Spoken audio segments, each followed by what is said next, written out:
Bugün Mart ayının ikisidir. Beni bir uzak geçmiş apardı. 1992 yıl ben fevral hadiselerini hatırlayırım. Çok acınacaklı, çok çetin bir devirler idi.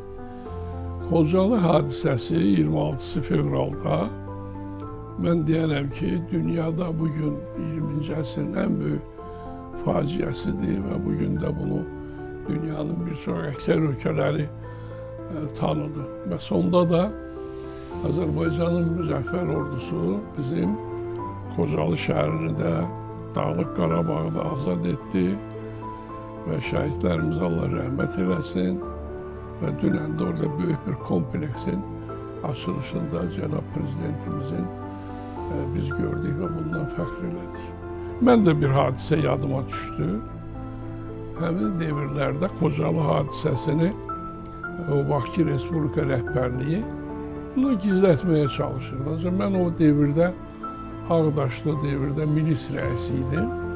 Mən artıq mənə məlum idi ki, Xocalıda xeyli sayıla insanlar qətlə yetirilib, ermənilərin təcavüzkar siyasətində. Ancaq onu demək olar ki, o devirdə Azərtac və Daxili İşlər Nazirliyi belə bir məlumat yaydı ki, Xocalıda 2 nəfər həlak olub. Acınacaqlı vəziyyət idi və belə bir halda fövqəladə sessiya keçirildi. Ali Sovetin. Mən də Ali Sovetin deputatıydım. Orada məsələ qoyuldu ki, Çingiz Mustafayevin məhrum o kadrları göstərilsin. Buna qarşı da indi idarəçilik prezident aparatı məhdudiyyət qoydu, lakin ona baxmayaraq çox təkid göstərdik və o kadrlar göstərildi və inanın ki, o dəhşətli səhnə təbii ki, bugün Azərbaycan xalqı üçün böyük bir faciənin təsviri idi. Həmin sessiyada çox söhbətlər getdi. Mən də öz növbəmdə tribunaya qalxıb birləşməsək xalq bizi bağışlamaz. Onun burada o devirdə Ali Sovetin orqanı olan Həyat qəzetində də o getmişdi. Mən burada bir 20 dəqiqə belə çıxış etdim. Çox çətin devir idi. Demək olar ki, həmçinin Ali Sovetin binası da mühasirəyə alınmışdı. İnsanlar Respublika rəhbərliyini istifaya çağırırdılar. Hərci mərziliyi çox böyük bir çətin devir. Mən də birləşməsək, yəni xalqımız birləşməsə, çox çətin bir hadisələr olacaq və orada çıxışımda Heydər Əliyevin hakimiyyətə dəvət olunmasını tələb etdim. Artıq da indi bildiyiniz kimi 92-ci ildə Ulu öndərimiz Ali Sovetə qatılmırdı. Onun da təbii səbəbləri var idi. O vaxtki rəhbərlik qətimunu qadağan etmişdi. Ancaq mən bir deyərlər, çağırış etdim ki, o hamımızdan böyükdür, hamıdan böyük siyasətçidir. Onu biz Ali Sovetə dəvət edək və onun təcrübəsindən, zəkasından istifadə edək. Əlbəttə, mənim bu çıxışımı bu yaxınlarda tapıb YouTube kanallarında vermişdilər. Elə mən də bununla bağlı burada bir daha onu xatırladım və mənim o çıxışıma qədər də demək olar ki, Ali Sovetdə Heydər Əliyevin hakimiyyətə gəlməsini heç kəs cürət edib danışa bilməz. Daha sonra Heydər sevərlər təbii ki, bir müddətdən sonra 91'lərin müraciəti oldu. Sentyabr ayında, daha sonra noyabr ayında 92-ci ildə Naxçıvanda Ulu Öndərin iştirakı ilə Yeni Azərbaycan Partiyasının ilk təsis konferansı keçirildi. Mən artıq Beləsivar rayonunda yenə də polis rəisi idim, artıq polis adlanırdı. Orada da biz ilk dəfə Yeni Azərbaycan Partiyasının rayon təşkilatının konferansını keçirdik. Əlbəttə, o devirlər arxada qaldı. Erməni təcavüzkarları axır öz haqlı cəzalarına çatdılar. 2000-ci ildə müzəffər ordumuz 44 günlük müharibədə demək olar ki, Azərbaycanın suverenliyini bərpa etdilər. 23-cü ildə də onların separatçı qüvvələrinə qarşı tədbir keçirildi və bu yaxınlarda da bilirsiniz, hərbi məhkəmədə, Bakı hərbi məhkəməsində o proses yekunlaşdı. Həmin erməni separatçılarının rəhbərləri öz haqlı cəzalarını aldılar. Lakin burada məqsəd ondan ibarətdir ki, yeni dünya nizamı. Mən son illərdə, indi bilirsiniz, 10 ildən artıqdır ki, yaradıcılıqla məşğulam. Təxminən bir 10 ilə yaxındır ki, mən dünyada gedən bu yeni dünya nizamı ilə bağlı öz tədqiqatlarımı aparıram. Artıq 3 kitabım çap olunub və 4-cü kitabım daha nəşrdədir. Yeni dünya nizamı ilə bağlı. Dünyada çox ağır proseslər gedir. Həmin devirdə əgər dünyada hüquq olsaydı, yəqin ki, erməni qəsbkarları Azərbaycan ərazisini 30 il qanunsuz formada işğal eləyə bilməzdi. Çox təəssüflər olsun ki, hüququn olmaması, daha doğrusu beynəlxalq hüququn işləməməsi səbəbindən və o devirdə buna qarşı nə ATƏT, nə Birləşmiş Millətlər Təşkilatı öz kəsərli sözlərini deyə bilmədilər və təxminən də indi mən o devirdə sonra Sabirabad rayonunda, Abşeron rayonunda işlədim.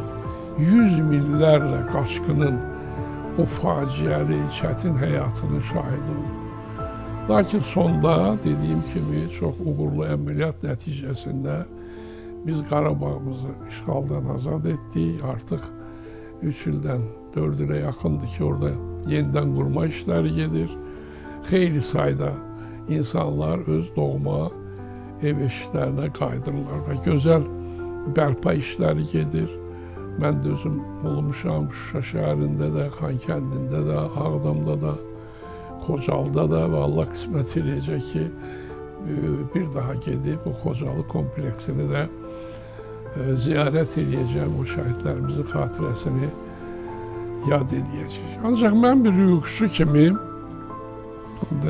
həmçinin beynəlxalq hüquqçu kimi öz müşahidələrimi də sizlə bölüşmək istəyirəm. Dünyada demək olar ki, bu 2-ci Dünya müharibəsindən sonra 20-ci əsrdə çox böyük, bilirsiniz də, fəlakətlər yaşandı. 60 milyona yaxın insan həlak oldu. Dünyanın bir sıra ölkələr iştirak elədilər. Və biz inandıq ki, artıq yeni yaranan Birləşmiş Millətlər Təşkilatı dünyada yeni müharibələrin yaranmasına rəvac verməyəcək və bunların qarşısı alınacaqdır. Lakin təəssüflər olsun ki, indi soyuq müharibə illərini yaşadıq və 90-cı ildə SSR-nin dağılmasını şahid olduq. Və SSR dağıldı və Azərbaycan Respublikası da öz müstəqilliyini 1991-ci il 17 oktyabrında qəbul etdi. Mən də həmin devirdə dediyim kimi Ali Sovetin deputatı kimi bu müstəqillik aktının qəbul olunmasında iştirak etdik təntənəli surətdə. Və dediyim formada erməni qəsbkarları artıq Azərbaycan torpaqlarını 20%-nə qədər işğal etdi. Ancaq biz inanırdıq ki, tezliklə bunun qarşısı beynəlxalq təşkilatlar tərəfindən alınacaq, ATƏT yaranacaq. Ancaq çox təəssüflər, mən də iştirak etdim. Artıq 2-ci çağırış Milli Məclisin üzvü kimi həm Cenevrədə, həm Brüsseldə o toplantılarda yenə də heç bir nəticə vermədi. Və mən belə qərara gəldim ki, artıq təbii də bir yaradıcı insan kimi bunları öz qələmimlə kitablara aid edeyim ki, bəlkə kitabda da 100 illər qalacaq və insanlar bu devirləri xatırlayacaqlar. Birinci kitab 2016-cı ildə qələmə aldım, Fikir və Düşüncələr. Mən orada indi aprel döyüşləri 2016-cı ildə bilirsiniz sonlanmadı. Təbii o devirdə biz şəhidlərimizi verdik, onların xatirəsinə həsr etdim. O kitabım çap olundu, geniş təqdimatı keçirdik. Sonra fikir, düşüncə və mülahizələrim kitabını mən qələm aldım. Orada da bu fikirlərimi bir daha tamamladım və daha sonra 2021-ci ildə düşüncələrim, mülahizələrim və xatirələrim əsərini yazdım. Hər üç əsərimdə Azərbaycanın problemlərini, Qarabağın problemlərini əks etdirdim və orada Cənubi Azərbaycanla bağlı öz fikirlərimi də hər bir üç əsərimdə tamamladım ki, İranda gedən hadisələr demək olar ki, dünyadan təcrid olunmuş bir formada aparılır. Mən özüm də şəxsən 2014-cü ildə İranda oldum, Tehranda, Məşhəddə, Təbrizdə oldum, bir sıra şəhərlərdə oldum və orada acınacaqlı Azərbaycan türklərinin yaşayışını gördüm. Hətta təsəvvür edin ki, inanın onlar avtomobilin içərisində də danışmaqdan, öz dillərində danışmaqdan çəkinirdilər. Qorxu hissi var idi. Lakin son hadisələr artıq bizi, necə deyərlər, sevinməyə əsas verir. 25-ci ilin sonlarında İranda başlayan hərəkat təbii ki, izlədik. Çox təəssüflər olsun ki, minlərlə insan həlak oldu. Hətta deyilənə görə 5000, bəzi məlumatlarda 7000-ə qədər deyilir. İranın rejimi bunu gizlətsə də, bir də vurğulayıram, mənim də orada tanıdığım insanlar var idi, əlaqələr saxlayırdı. Və İranın 79-cu ildəki dini rejimin hakimiyyətə gəlməsi də o devirdə molla hakimiyyəti, şah hakimiyyətini əvəz edib başqa bir formada dini rejim yaratdı. Bu da dünyada heç bir demokratik əsaslar olmayan, ya hüquq əsası olmayan bir rejim yarandı. Və bugünkü hadisələr təbii də eşitdik. Amerika Birləşmiş Ştatlarının İranda, İsrail ilə apardığı bu hadisələr son vaxtlar izləyirdik. Və mən belə bir, necə deyim, Cenevrədə keçirilən görüşlərdən, Omanda keçirilən görüşləri izləyirdim. Və çox təəssüflənirdim ki, heç olmasa yəqin ki, İran hakimiyyəti öz hakimiyyətinin sonunu başa düşəcək və ölkədə gedən atom enerjisinin yaranmasını, atom bombasının istehsal olunmasının qarşısı alınacaq, həmçinin də dünya ölkələri sisteminə daxil olacaq. Bildiyiniz kimi İran artıq dediyim kimi dünyada təcrid olunmuş bir ölkədir. İqtisadiyyatları demək olar ki, yox dərəcəsindədir. Mən orada olduğum vaxtda da bunları gördük, izlədik və son devirdə də olan hadisələr bunu daha da çətinləşdirdi. Lakin İran rəhbərliyi, molla rəhbərliyi yenə də bunlara qarşı təzyiq göstərdi və sonda isə dünənki hadisələrdə İranın dini lideri, həmçinin Sepahın rəhbəri, müdafiə naziri, qərargah rəisi hələ sadalanır və demək olar ki, İranın bütün rəhbər işçiləri o bombardımanlar nəticəsində həlak oldu. Ancaq bu belə olmalı deyildi. Yəni, insan şuuru inkişaf etdikcə təbii ki, müharibələrə yox deyilməlidir. Dünyada hüquq sistemi yaranmalı. Hüquqsuz bugün dünya, bəşəriyyət çox böyük təhlükədədir. Və sizə mən inandırıram ki, 2023-cü ildə Rusiyanın Ukraynaya olan təcavüzü bugün artıq 4-cü il keçdi, davam edir. Bu da yeni dünya nizamının, mən deyərəm ki, 3-cü dünya müharibəsidir. Bir tərəfdə Qərb dünyası, demokratik ölkələr, bir tərəfdə də Rusiya rejimi. İndi Rusiya rejimi də əvvəlki kommunist rejiminin davamıdır, bildiyimiz kimi. Onlar da öz totalitar, avtoritar rejimlərini saxlamaq üçün Ukraynaya belə bir təcavüz etdilər. 2000 14-cü ildə Ukraynada gedən meydan hərəkatı onları razı salmadı və onlar elə hesab etdilər ki, bu proses, o yaxın şərqdəki proses davam edəcək və Rusiyanın da imperiyasına son qoyulacaq. Onu da vurğulayıram ki, bütün bu avtoritar rejimlərin məqsədi həm elə İranda, həm Rusiyada öz hakimiyyətini qoruyub saxlamaq, ərazilərini başqa millətlərdə yaşayan insanların hüquqlarını tapdalamaq. İndi bildiyiniz kimi İranda indi 30-40 milyona yaxın Azərbaycan türkü yaşayır.